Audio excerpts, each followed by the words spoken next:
Federal immigration officials are now being instructed to expand their criteria of a key requirement for U.S. citizenship, demonstrating a, quote, good moral character has been a longstanding requirement for citizenship under both Republican and Democratic administrations. That requirement was previously seen as fulfilled if an applicant has a clean criminal record. CBS News immigration and politics reporter Camilo Montoya-Galvez joins us now. Camilo, thank you so much for being here with us. This is interesting because we're saying it's been a long-standing requirement here, but how will good moral character now be determined? How is that going to change? And what is the expected impact, you think, on people applying for citizenship? Well, Nancy, just to level set, this applies to legal immigrants who have green cards or U.S. permanent residency who are looking to become naturalized U.S. citizens, American citizens, through naturalization.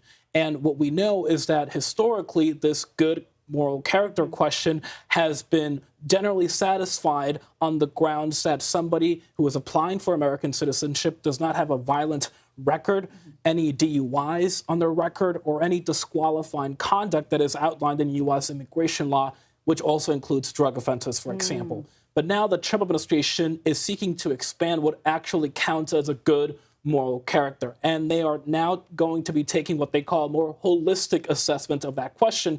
That includes weighing positive and negative factors. Positive factors could include your involvement in the community and also your educational attainment. That can weigh in your favor when officials are deciding this question at U.S. Citizenship and Immigration Services.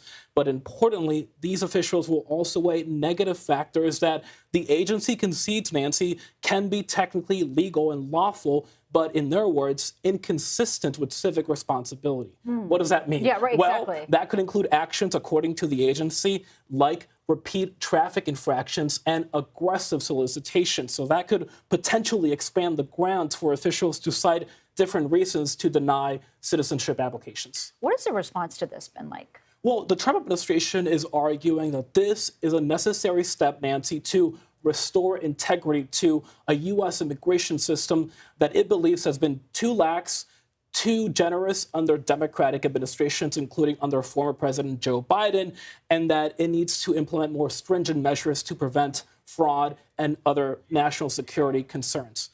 But I spoke to a former Biden administration official who said this change is designed to allow officials to deny more citizenship applications, to scare legal immigrants. And he said, quote, that this is torturing the definition of good moral character to encompass what he calls extremely harmless behavior, including those traffic offenses that we mentioned earlier. Yeah, it could make a huge difference for so many. Thank you very much for joining us. We always appreciate getting to see you.